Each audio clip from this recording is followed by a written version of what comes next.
Camille, 28 ans, fille unique, a appris très tôt le secret de sa conception. Mince, arrête.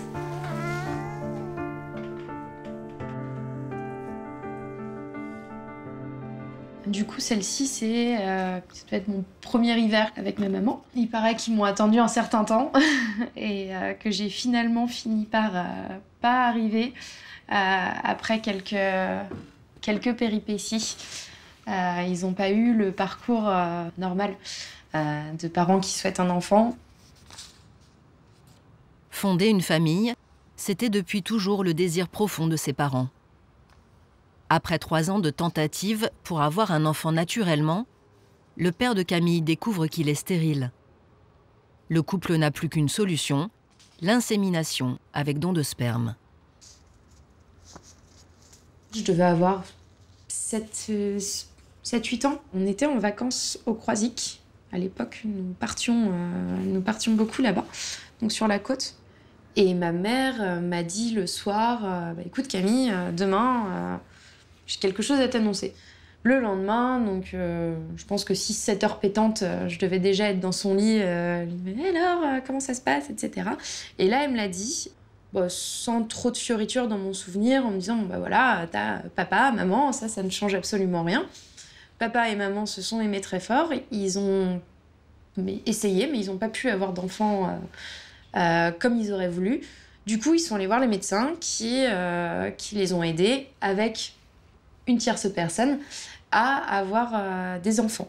Bien sûr, l'une des premières questions, c'est c'est qui alors? Si c'est pas papa qui a mis la petite graine, qui c'est? Et là, la réponse, c'est j'en sais rien. J'en sais rien et j'en saurai jamais rien. Et toi non plus, d'ailleurs, t'en sauras jamais rien. Je sais d'où je viens, à moitié. Donc j'avais un peu ce sentiment d'être... ce que je disais à l'époque, c'était un peu d'être adoptée à moitié. Un sentiment bizarre, plutôt dérangeant, surtout à cet âge-là. Alors quand et comment parler à un enfant de ce sujet délicat? Nous avons posé la question à une spécialiste. Léa Carpel, psychologue clinicienne, confirme l'importance de dire dès que possible la vérité aux enfants. Je pense qu'il faut profiter de ce que l'enfant grandisse dans cette vérité. Ça le concerne en premier chef. Ça concerne ses parents, bien sûr, mais il s'agit de ce qui est advenu avant qu'il naisse. Donc je pense que dès la maternité, avec le corps du bébé, on en parle. Après, je trouve qu'il n'y a pas de date limite. Les parents font comme ils peuvent. Et puis des fois, l'enfant a une mauvaise compréhension. Donc il faut faire évoluer son discours aussi avec l'âge de l'enfant. Il ne faut pas avoir décidé de l'avoir dit une fois et dire « ça y est, je l'ai dit, ça va mieux. Je n'ai pas fait de secret. On a dit ça à un enfant de 4 ans, c'est sûr, à 14, il ne va pas s'en souvenir en plus. » À l'époque, Camille finit par accepter la révélation de ses parents. Mais une fois adulte, elle se pose des questions sur son donneur. Le problème, c'est que la loi française lui interdit d'avoir accès à la moindre information sur son parent biologique. Aujourd'hui en France, des millions de spermatozoïdes et d'ovocytes sont stockés dans les 29 centres d'études et de conservation des œufs et du sperme humain. Depuis la création de ces sécos en 1973, on estime qu'ils ont permis la naissance de plus de 70 000 enfants. Comme Camille, ils sont de plus en plus nombreux à demander un droit d'accès à leur origine. Aujourd'hui, ce droit leur est refusé en vertu de la loi de bioéthique de 1994, qui a érigé l'anonymat du don en principe.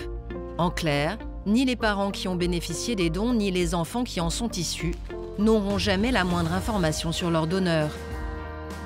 Depuis, pourtant, le contexte a changé, les mentalités ont évolué. Devenus adultes, les enfants issus d'insémination artificielle s'invitent dans le débat et militent activement pour la révision de la loi. Ce film raconte l'histoire émouvante, parfois compliquée ou douloureuse, de leur quête d'identité. Car beaucoup de couples ont toujours du mal à évoquer l'aide médicale à laquelle ils ont eu recours autrefois pour devenir parents.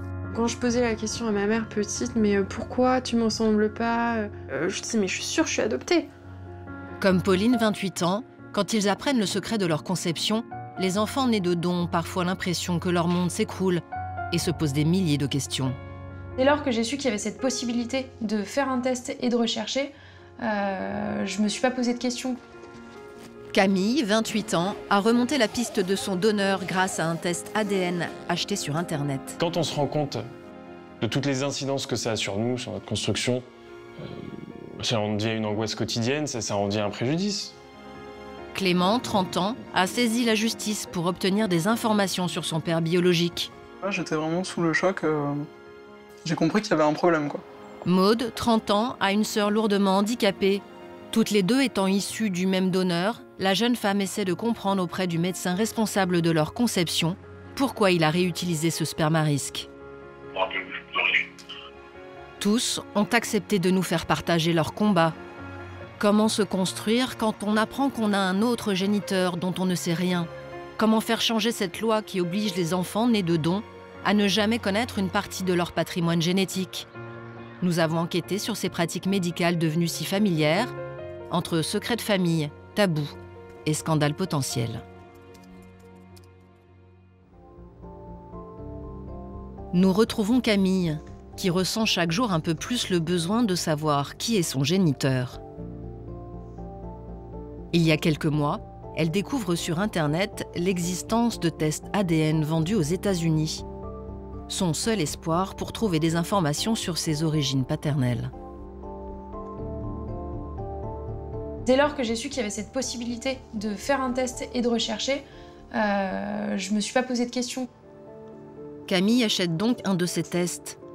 Pour 60 €, un laboratoire américain lui envoie un kit de prélèvement de salive. Une fois renvoyé, on en extrait l'ADN pour le comparer à celui de millions de personnes qui ont déjà effectué le même test à travers le monde. 6 semaines plus tard, Camille découvre ses origines ethniques, mais surtout, elle apprend qu'elle a des gènes en commun avec des centaines de personnes, et particulièrement avec l'une d'entre elles.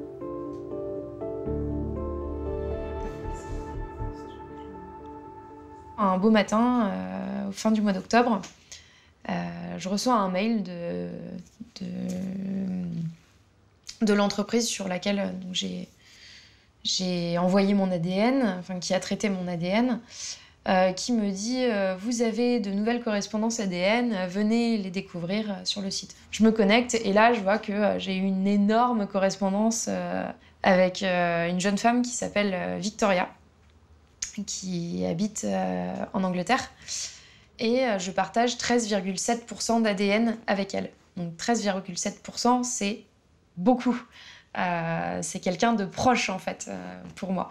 D'après le site, il nous lie comme étant cousine. Donc, bon, bref, branle-bas de combat. Ça a été, je pense, dans le top 3 des plus beaux jours de ma vie, quoi. C'est indescriptible parce que c'est très beau et en même temps, c'est très perturbant. Je pleure, je rigole en même temps. Enfin, mon cerveau sait absolument pas du tout ce qui se passe. Et on se dit, waouh, ok, d'accord, donc ça arrive, maintenant, qu'est-ce que je fais? Qu'est-ce qui va se passer, quoi? C'est tellement... Et heureusement, j'ai eu le meilleur des cas, puisqu'elle m'avait déjà envoyé un message. Je l'avais pas vu au premier abord. Et elle m'avait envoyé un message en me disant salut Camille, j'ai vu qu'on partageait beaucoup d'ADN. Bon, j'imagine que je suis ta cousine. Si tu veux, on peut papoter pour savoir comment est-ce qu'on est liés l'une à l'autre. » D'après le site, Camille et Victoria seraient cousines germaines. Les deux jeunes femmes se donnent très vite de nombreux détails sur leurs histoires familiales. Elles ont conclu que le donneur de Camille est un membre de la famille de Victoria. Et au vu des premières photos échangées, leur parenté semble évidente. Je pense que c'est une des premières choses qu'on s'est dites. On s'est dit « Waouh, mais tu me ressembles en fait !» Et même chose de son côté, elle me dit « Waouh, mais vraiment, on a les mêmes traits !» Et puis on peut le voir sur la photo. Il y a quelque chose, il y a un air.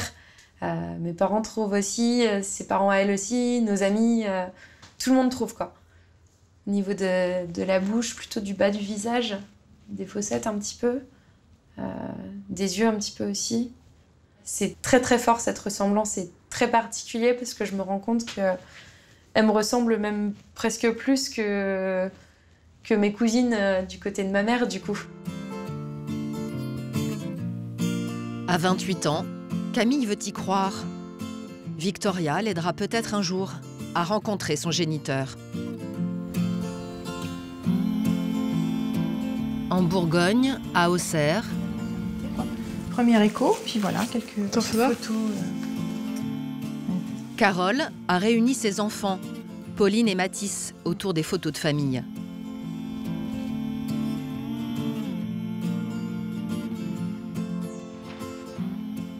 Ça vous rappelle des souvenirs? Ouais, bah oui. Ouais, c'est comme si c'était hier, quoi. C'est qu'il y a un petit peu de temps déjà. Un petit peu de temps. Vous aviez accouché où? À Auxerre, la maternité d'Auxerre. Oui, oui. Il neigeait beaucoup. Ouais. Pauline a 28 ans, c'est l'aînée. Pour la voir, ses parents ont vécu le parcours du combattant de la PMA avec don de sperme. Je concevais pas une vie de couple sans enfant. J'ai attendu très longtemps, mais bon. Ouais, parce que j'ai commencé mes premiers traitements vers 22 ans et je suis tombée enceinte en 90, donc j'avais 29 ans. Donc c'était très longues années difficiles, mais voilà, ça valait le coup, quoi. Ouais. C'était trop bien. Après 9 tentatives, l'insémination réussit enfin. Et donc, du coup, quand vous vous rendez compte que vous êtes enceinte et que ça marche, Bah là, j'y croyais pas. Je fais une prise de sang, j'y croyais pas du tout, et puis je me dis, bah si, finalement, prise de sang, et je suis allée faire un test aussi, parce que c'était invraisemblable, quoi. Mais c'était le plus beau jour de ma vie, quoi. Oui, la joie immense, ouais. Février 1991, naissance de Pauline. Un événement vécu par toute la famille comme un miracle. J'adore celle-ci avec mamie. On a exactement la même expression. Des expressions identiques, un amour débordant. Pourtant, dès son enfance, le manque de ressemblance avec les autres membres de sa famille conduit Pauline à douter de sa filiation. Je sentais qu'il y avait un secret autour de mes origines, de ma conception. Je ressemble pas à ma mère, même si pour le coup c'est bien ma mère biologique, parce que je ressemble pas à mon père, je ressemble pas à mes cousins, et ça a toujours été un sujet en fait. Je voyais bien que mes traits physiques étaient différents de ma famille. Je suis la seule à être blonde, avec des cheveux bouclés, un peu crépus, les pommettes très hautes, les yeux en amande. Le front aussi, qui est très...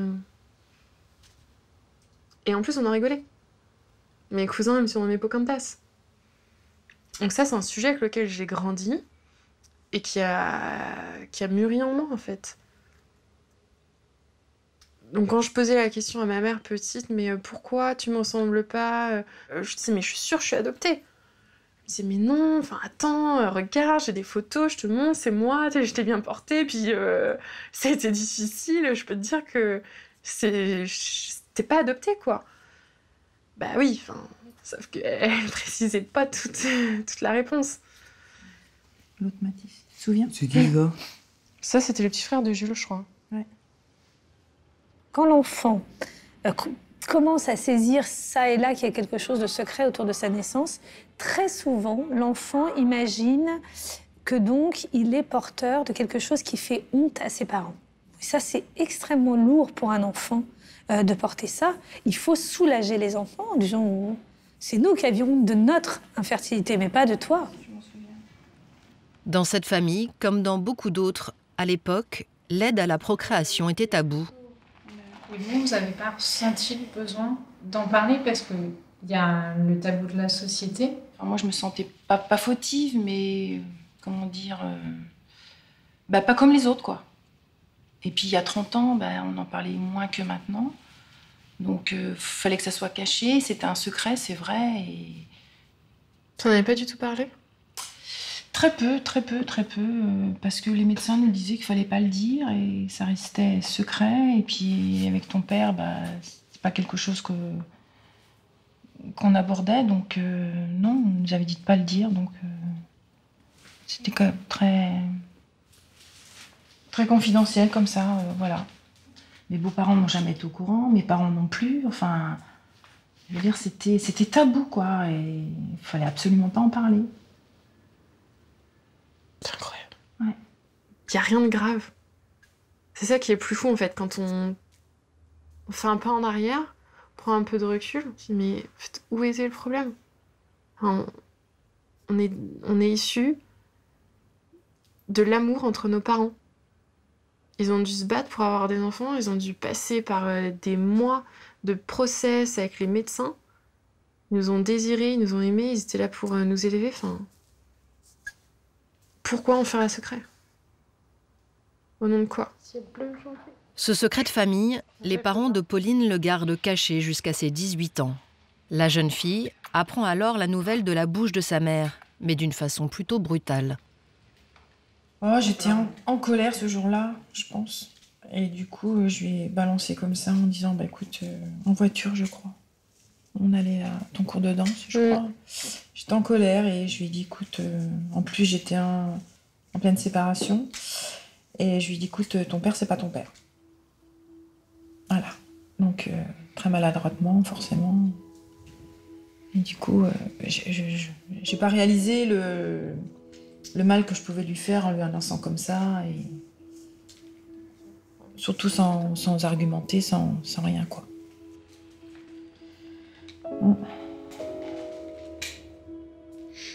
Sur le coup, j'étais soulagée de savoir que j'avais pas été folle pendant toutes ces années où je me demandais d'où je venais, que j'avais l'impression de ressembler à personne. Et en même temps, il y a eu un sentiment d'injustice et de colère parce que je pouvais pas en fait savoir d'où je venais. Puisque le don est anonyme. Mathis, le jeune frère de Pauline, est lui aussi issu d'un don de sperme. Mais contrairement à sa sœur, il n'a jamais eu de doute sur sa filiation. Quand il a découvert la vérité l'an dernier, à 18 ans, ça s'est passé sereinement, en présence de ses deux parents. C'est vrai que tu nous as jamais posé de question. Non. Toi, t'as plus souffert, entre guillemets, par rapport à moi. Tu as peut-être un peu plus mal vécu, alors que moi... non, moi, ça... Bah, puis je l'ai appris différemment aussi dans un autre contexte. Donc ça a peut-être aidé, mais pour moi, ça change rien. Au contraire, ça prouve que je suis vraiment un enfant qui voulait. Donc,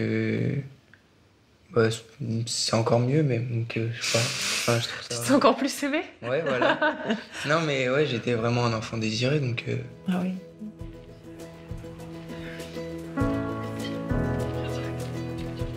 Mais pendant longtemps, Frédéric, leur père, a souffert en silence de sa stérilité.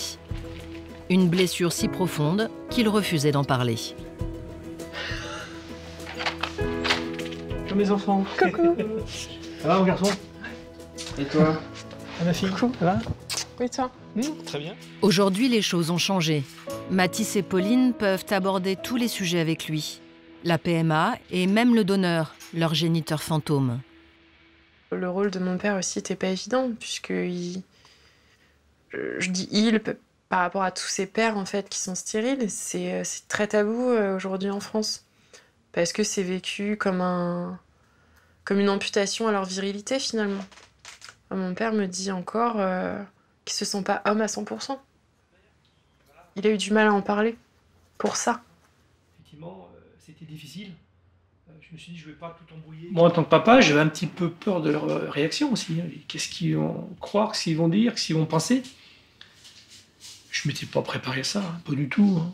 Aujourd'hui, je les accompagne, bien sûr. Je suis de leur côté et puis je suis leur papa. Ça ne change rien. Moi, c'est mes enfants et je suis leur papa. Ça ne change strictement rien du tout. Par contre, pour eux, ça peut tout changer. D'être à leur côté beaucoup plus... Et oui. C'est important. Je pense que d'avoir pu en parler tous les deux, ça nous a rapprochés. Et ça a permis aussi de remettre des bases saines en fait entre nous. Qu'il n'y ait plus ce secret. Parce que c'était là. C'était présent. Ça lui pesait. Et il savait pas comment me le dire, je pense qu'il avait peur aussi que je remette en cause notre lien de parenté, parce qu'il n'y a pas le lien du sang. Est-ce qu'il y a un âge pour le dire à l'enfant? Si elle retrouve son donneur, la question que je me pose aujourd'hui, qu'est-ce qui va se passer?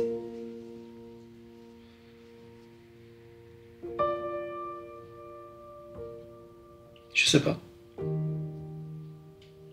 À un moment, je ne suis pas son géniteur, elle recherche d'où elle vient. C'est normal. Après, bon, si un jour elle retrouve son géniteur, c'est à ma fille, c'est elle qui décide. C'est pas à moi de lui donner. Si un jour elle décide de revoir son père biologique, ou pas. Mais c'est anonyme, quoi. Ils te disent rien.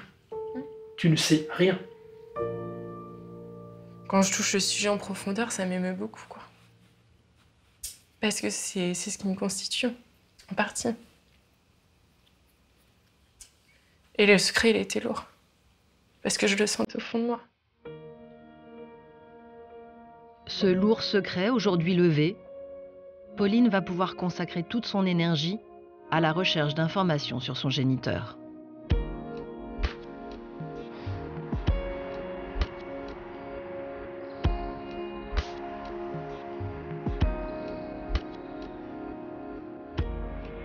Le donneur anonyme, ce mystérieux absent est en fait au cœur du débat. Beaucoup d'enfants conçus par don rêvent de connaître l'identité de leur géniteur fantôme. Nous avons pu en rencontrer un. Eric a 27 ans. Il y a 2 ans, lors d'un rendez-vous chez son médecin, il découvre une affiche sur le don de gamètes. Il prend alors la décision de donner son sperme. J'ai toujours pensé que dans une société, ce n'est pas l'anarchie, on est dans une démocratie, donc il faut toujours donner, que ce soit de n'importe quelle façon, donner un peu de soi. Après, j'ai aussi pas mal d'amis et de connaissances qui vont avoir des enfants, qui ont eu des enfants, qui essayent d'avoir des enfants de leur côté. Je me dis, si on peut aider les uns et les autres, surtout pour ceux qui veulent fonder une famille, je me dis, c'est un simple geste, pourquoi pas. La démarche d'Eric est altruiste. Sans plus.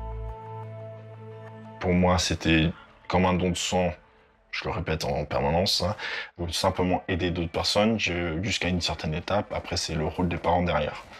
Je ne me considère pas comme un père biologique. Ce n'est pas des enfants que je vais avoir dans la nature, ce ne seront pas les miens. Mais ils auront leur propre famille, parce qu'ils auront leurs propres parents, leur propre lignée, même si elle n'est pas génétique. Elle sera d'une autre manière, ils auront leur propre lignée familiale avec l'éducation, même s'ils n'ont pas obligatoirement le même ADN.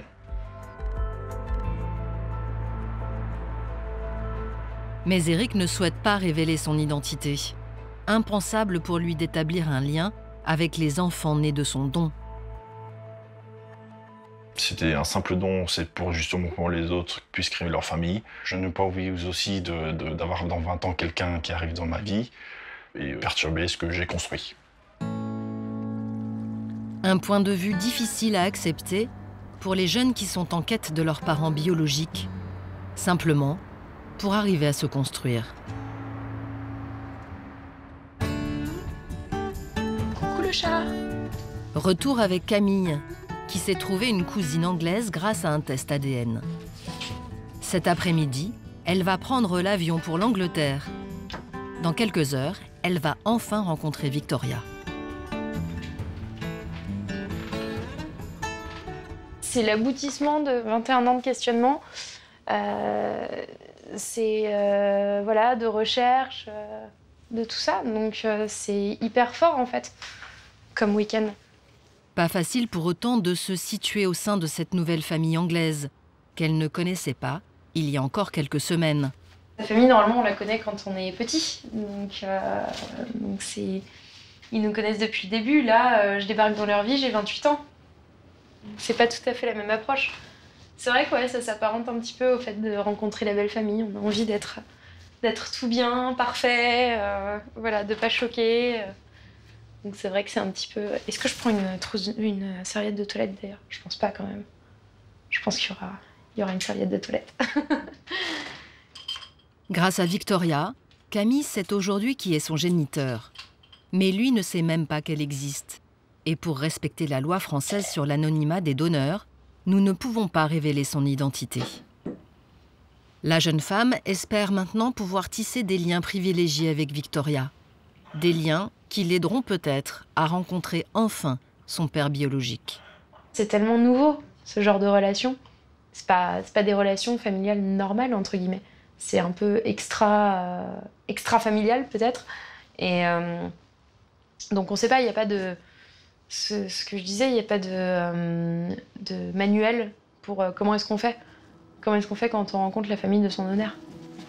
Pas de mode d'emploi en effet. Pourtant, Camille attend beaucoup de ce week-end en Angleterre.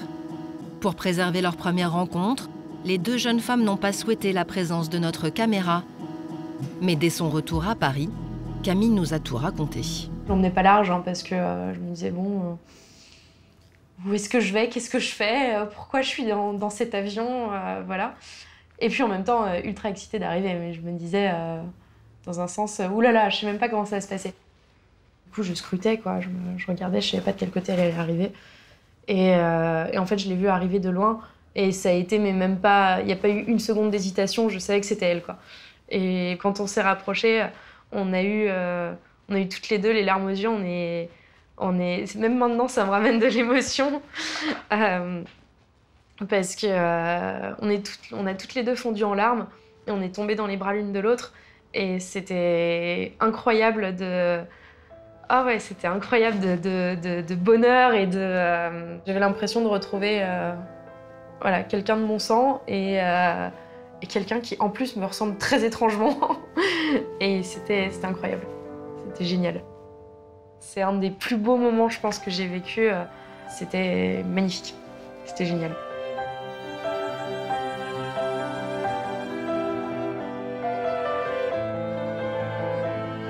Et finalement, voilà, on a pris la voiture, on était à Birmingham, donc on est rentré jusqu'à chez elle.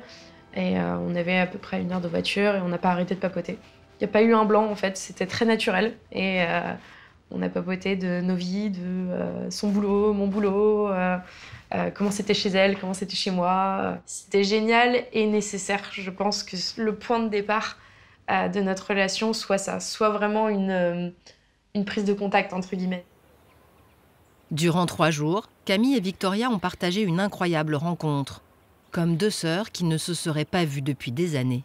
J'ai eu énormément de chance de tomber dans une famille qui m'accepte, quoi, et qui accepte l'histoire qu'on a, et malgré elle, parce qu'ils n'ont rien demandé à tout ça.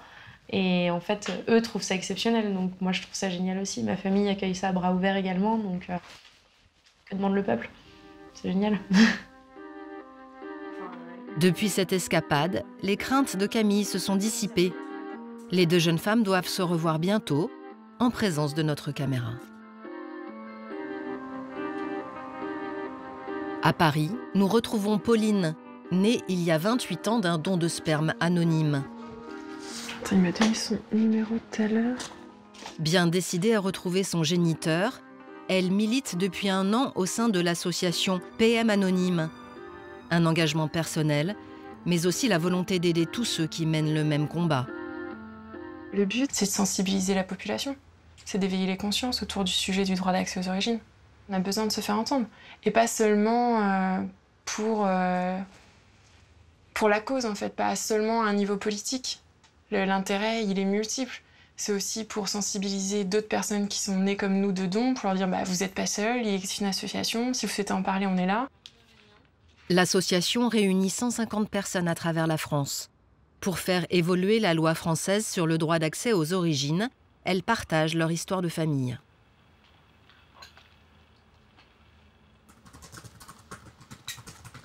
Ça donne beaucoup de sens à ma vie.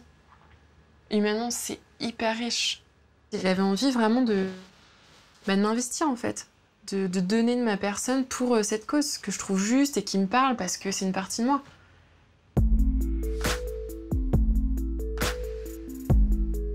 Pour démontrer que la loi actuelle est obsolète, Pauline a aussi effectué le fameux test salivaire américain, tout en sachant qu'il est interdit.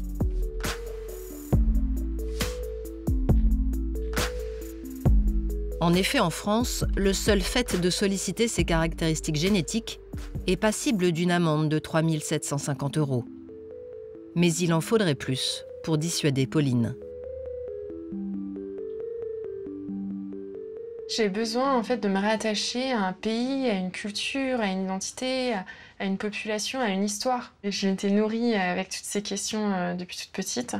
Et puis quand on voit finalement les résultats qui tombent, bah c'est beaucoup d'émotions.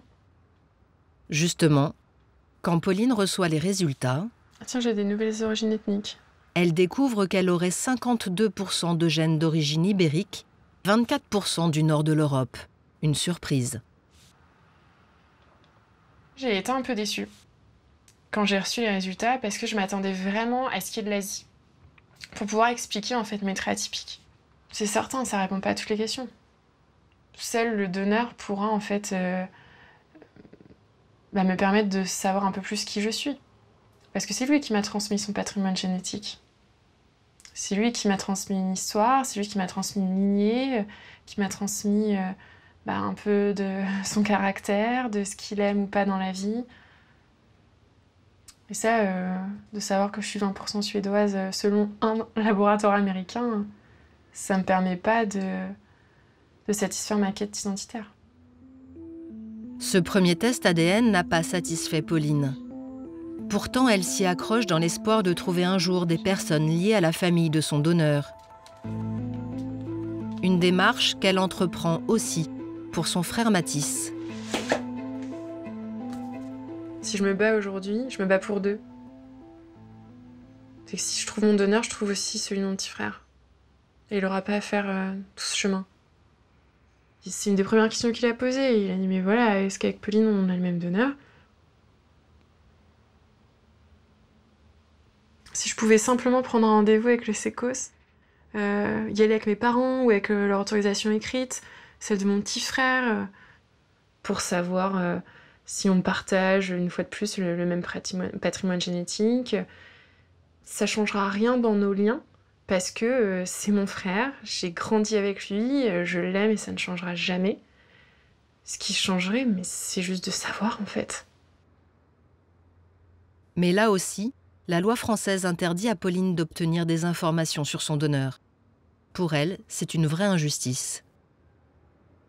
Il est fort à parier que parmi les enfants qui sont nés par PMA avec don de gamètes, tous ne seront pas intéressés par qui est cette donneuse et qui est ce donneur. Et puis deux, je suis psychologue clinicienne, c'est mon métier, il faut toujours, au-delà de la question politique sur laquelle je rejoins ces militants, aucun État ne doit détenir sur vous des informations auxquelles vous n'avez pas accès, il y a la partie bien sûr affective et le sens que ça donne. Pourquoi à un moment donné dans sa vie, ce sujet, cet enfant devenu adulte, aurait cette quête?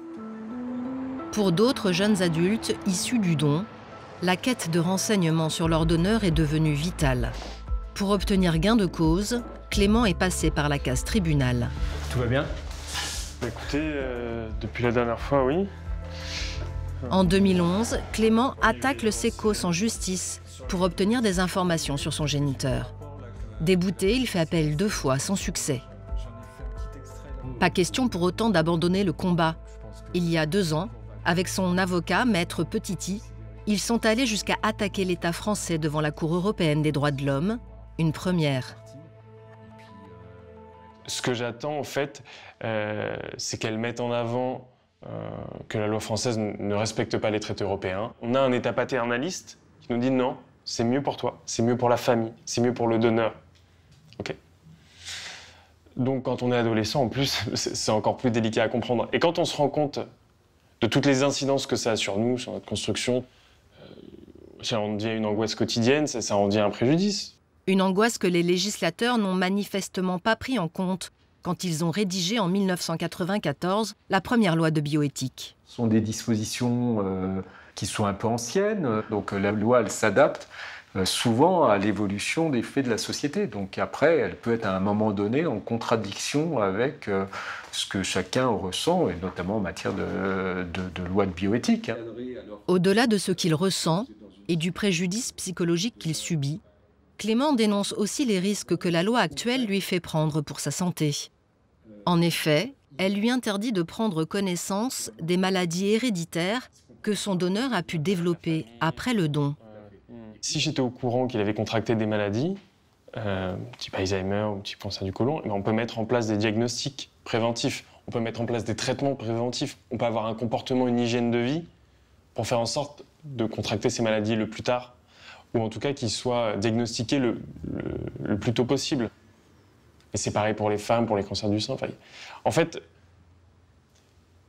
c'est vraiment facteur de stress, je dis au quotidien, quoi. C'est pour ça que ça me semble indispensable d'avoir ces informations qui sont juste de bon sens, parce qu'ils sont dans les fichiers, on les a. La première audience auprès de la Cour européenne des droits de l'homme sur le dossier de Clément aura lieu dans quelques mois. Si le jeune homme obtient gain de cause, l'État français sera sous pression pour adapter la loi. Dans le cas contraire, Clément n'aura plus d'autre recours. Même si beaucoup de Français la trouvent dépassée, la législation actuelle a le mérite d'encadrer strictement la PMA. Ce ne fut pas toujours le cas. Avant la première loi de bioéthique de 1994, certains gynécologues avaient le droit de pratiquer des inséminations artificielles dans leur cabinet privé. Et aussi incroyable que cela puisse paraître aujourd'hui, ces praticiens pouvaient utiliser du sperme dit frais, sur lequel aucune analyse médicale n'était imposée. Une prise de risque gravissime. Le professeur Bujan est biologiste au CECOS depuis 1976. Il a connu les pratiques parfois douteuses de ces cabinets privés. À un moment donné, on s'est rendu compte qu'il y avait des dérives. On s'est rendu compte qu'il y avait une pratique qui était clandestine avant la loi dans les cabinets médicaux installés en ville où le donneur, un homme venait le matin, faisait un prélèvement de sperme et le gynécologue inséminait l'après-midi. Et tout ça, c'était dans une clandestinité, dans un tabou. Si vous ne légiférez pas, si vous ne mettez pas de contraintes, chacun peut organiser l'insémination des spermes-donneurs dans son cabinet ou créer une banque privée ou payer les donneurs, etc., etc. Même si certains le font de manière lucrative, j'imagine qu'ils font quand même... j'en sais rien, mais j'imagine que s'ils sont des vrais médecins, ils font quand même les contrôles comme il faut. Pourtant, avant 1994, en l'absence de loi de bioéthique, les CECOS avaient déjà mis en place l'encadrement des dons de gamètes. La loi n'a pas changé la pratique des CECOS, si vous voulez. Vous voyez, parce que les CECOS étaient déjà avec des règles éthiques. Si jamais il y avait une pathologie qui survenait chez un enfant, et ça nous est arrivé, bien sûr, comme dans la reproduction naturelle, à ce moment-là, les gamètes, s'ils sont encore en utilisation, sont stoppés. C'est-à-dire qu'il n'y a plus d'utilisation. Une éthique bafouée par certains praticiens. Maude, 30 ans, tient aujourd'hui pour la première fois à dénoncer ce scandale. La jeune femme habite en région toulousaine et a été conçue dans l'un de ses cabinets privés, par don de sperme. Elle souhaite garder l'anonymat, car le sujet de sa conception est encore tabou dans sa famille. Cadette de sa fratrie, elle a une sœur aînée que nous appellerons Marie. Marie est également issue d'un don de sperme, mais elle est lourdement handicapée de naissance. Pour mes parents, ça a été terrible de repartir sur une deuxième grossesse en étant terrifiés que l'enfant soit à nouveau handicapé. Et on avait fait un karyotype à ma mère pour vérifier que ça venait pas d'elle ou qu'il n'y avait pas un problème. Donc à l'époque, en 84, ça venait pas de ma mère et il y avait bien un problème génétique. Le médecin avait dit à mes parents, quand ils ont fait remonter le handicap de ma sœur, conformément aux procédures, les baillettes seront détruites. Et vraiment pour eux, ça a compté beaucoup que ce soit pas le même donneur et que ce soit sécurisé. C'était un truc qui comptait vraiment pour eux. C'était des donneurs différents, donc il n'y avait pas de raison de s'inquiéter. Dans un premier temps, Maude est rassurée par le discours de ses parents. Mais quelques années plus tard, quand elle décide d'en savoir plus sur sa filiation, elle se remet à douter. J'ai vers 29 ans, je me suis dit maintenant j'ai envie de connaître un peu plus mes origines. J'ai fait un test ADN et donc j'ai retrouvé Lisa qui était née en 1982. Ce test indique à Maude qu'elle a un lien de parenté avec Lisa, toulousaine elle aussi, et issue d'un don de sperme. Il lui révèle même qu'elles sont en réalité demi-sœurs génétiques. En clair, elles sont nées de mères différentes, mais issues du même donneur. Marie, la sœur handicapée de Maude, est née seulement quelques mois après Lisa. Maude ne peut alors s'empêcher de se demander si elle et sa sœur n'ont pas été conçues avec le même sperme à risque. En trouvant Lisa, je me suis dit, zut, en fait nos deux mères étaient enceintes en même temps.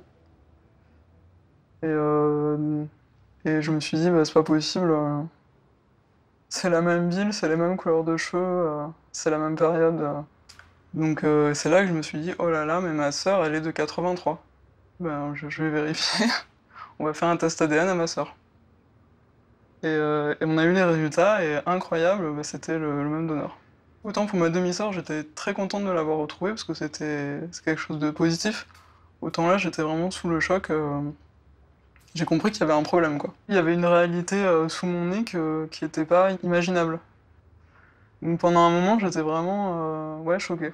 Le temps de réaliser, j'ai mis deux jours, je pense, à me dire, bah, c'est bon, c'est le même donneur, il y a un problème. Je pense que c'était prévu comme ça. Le médecin a dû se dire, ils ne s'en rendront jamais compte. Faire un karyotypase donneur, ça permettrait d'identifier la transmission génétique pour tous les descendants, que ce soit moi, mes demi-frères et sœurs encore inconnus, ou les enfants du donneur lui-même. Comme c'est ma sœur qui est handicapée, je me sens responsable. Je me dis, si jamais j'en retrouve un et qu'il y a eu un problème, je vais me dire, mais si j'ai pas tout fait pour les prévenir, ça sera un peu de ma faute, entre guillemets. Bon, c'est la faute du gynéco, mais... Maude a tenu à contacter ce gynécologue aujourd'hui à la retraite. Son numéro de téléphone se trouve facilement sur Internet. Effarée par ce qu'elle vient de découvrir, elle veut en avoir le cœur net. Ce médecin a-t-il sciemment transmis des gènes défaillants à sa grande sœur? Et pourquoi, s'il savait que ce sperme était à risque, l'a-t-il réutilisé?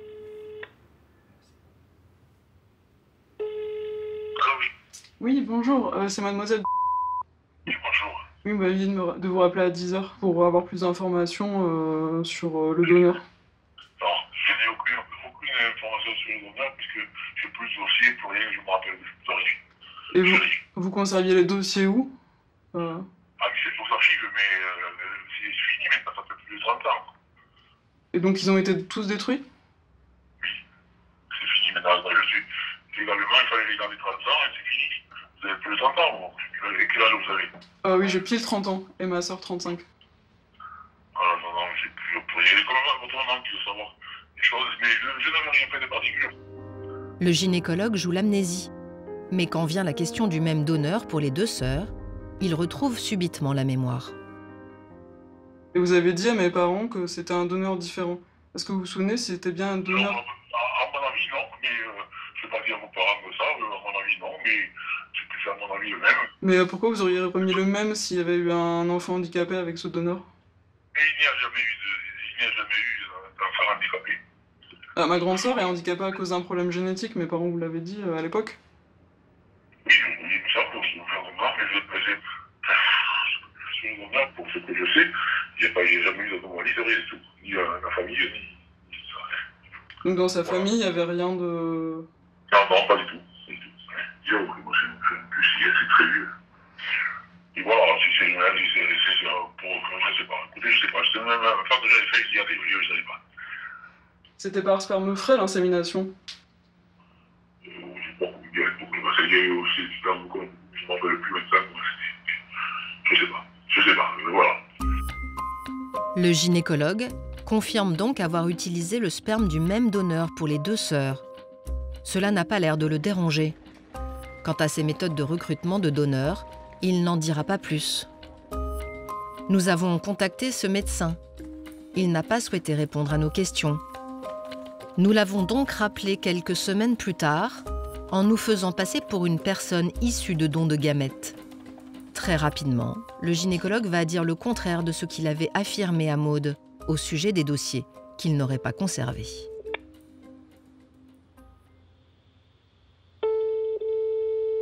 Oui, allô? Allô, oui. Bonjour, je suis bien au cabinet du docteur. C'est moi, madame, oui. Oui, bonjour. Voilà, je vous explique. Mes parents ont consulté pour une PMA avec un don de sperme il y a 34 ans. Et en fait, j'aurais voulu consulter le dossier de mes parents qui, du coup, me concerne également. J'ai pas de dossiers, parce que maintenant je suis à la retraite et je n'ai pas de dossier ici, mais j'ai des dossiers aux archives. Alors éventuellement, je pourrais regarder aux archives si j'ai déjà vu madame. Et vous avez gardé tous les dossiers de l'époque? Oui, j'ai gardé tous les dossiers de l'époque, en fait de l'époque, toutes les époques, mais le problème c'est que je ne les ai pas ici, il faut que je fasse une recherche. Ok. Voilà. Eh bien, très bien, merci beaucoup. Au revoir. Au revoir. Où sont les dossiers? Combien de couples ont pu subir ce type de négligence? S'agit-il d'un scandale à plus large échelle? Difficile à savoir. La première loi de bioéthique remonte à 1994. Avant cette date, les pratiques douteuses comme celles que Maud a subies n'étaient pas punies par la justice. Née en 1988, la jeune femme sait qu'elle ne pourra donc pas obtenir réparation. Son seul objectif désormais, vite retrouver d'autres demi-frères et sœurs pour les prévenir des risques potentiels qu'ils encourent.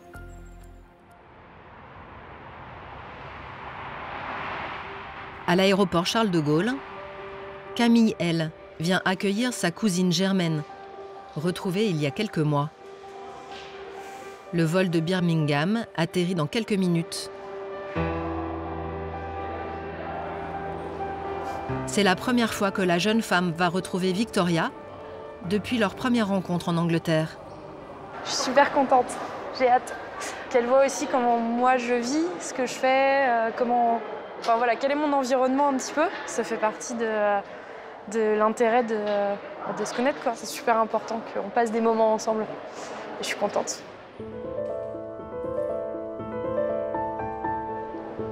Ah, Landine! C'est bon, posez.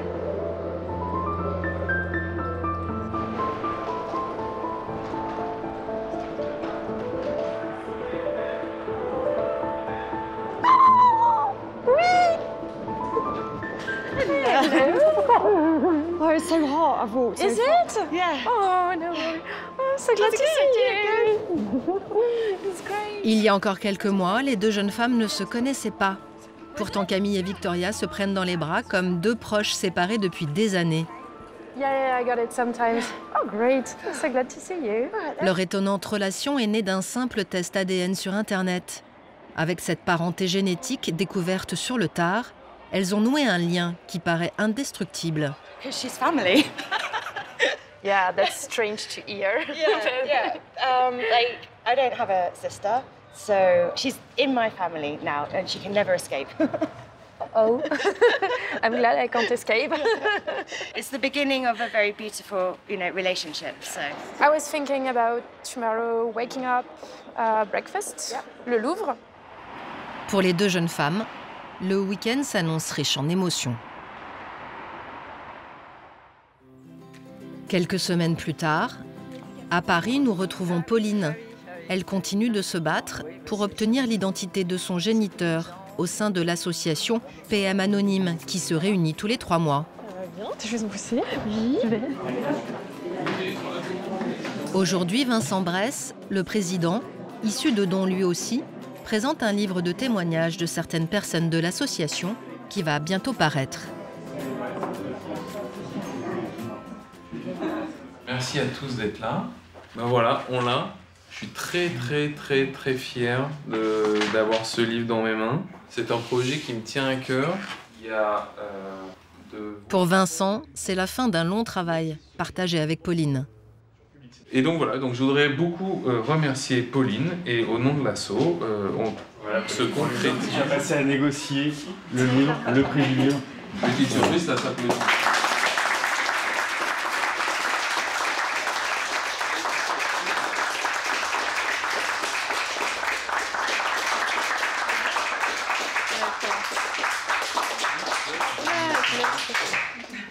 Merci. Merci beaucoup, merci pour l'attention. C'était avec grand plaisir que j'ai porté l'accouchement de ce beau bébé. C'est vrai que ça a été des heures et en même temps c'est toujours très riche. Vincent et Pauline espèrent que ces témoignages aideront d'autres personnes issues de dons à se battre comme eux pour faire changer la loi qui les empêche d'en savoir plus sur leurs origines. Avec Victoria, sa cousine anglaise, Camille a déjà trouvé une réponse à sa quête d'identité.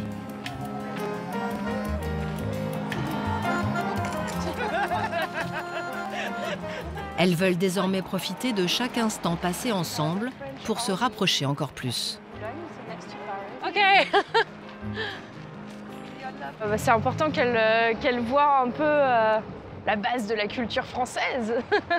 Le découvrir avec quelqu'un, à mon avis, qui vit ici, c'est sympa aussi, quoi. Donc ça me fait plaisir. Did you get that? No. Okay.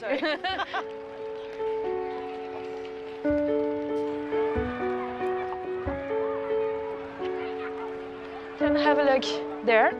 Yeah. Maybe take some pictures. Yeah. And then having going on the back. Could have a look in that. What about this here? Ready? Like, look down a bit. Like this? No, not too much. We now have lots of opportunities to explore new experiences and to travel together. It's like a new friend, but she's family. It's important that we make sure we don't miss out on an opportunity to build a really great relationship. It's a good match, basically. Yeah.